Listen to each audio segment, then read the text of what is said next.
Gina from WTI. Do you love to change out the rugs in your house, but want to make sure if you put them into storage that they are not going to get ruined?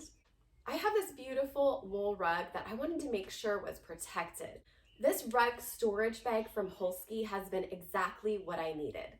I thought that I would need assistance getting the rug into the bag, but actually I found that I could easily do it by myself. I simply placed my rug on a tarp in our very dirty warehouse, rolled it up, and then I was able to easily slip the bag underneath the rug and up the full length and be able to secure it with a zip tie.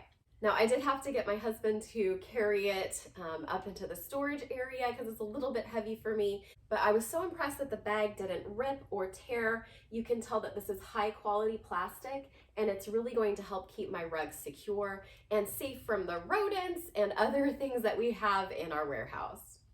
I got the 9x12 bag, which had ample room for my 5x7 rug. I just easily cut the top of the bag off and secured it with the enclosed zip tie. Because my rug is wool, I went ahead and got the bag without vent holes because that's going to be the best protection for it. Don't take a chance with your rug getting ruined out in storage. You need to protect it with this Hulsky bag, and that's my point of view.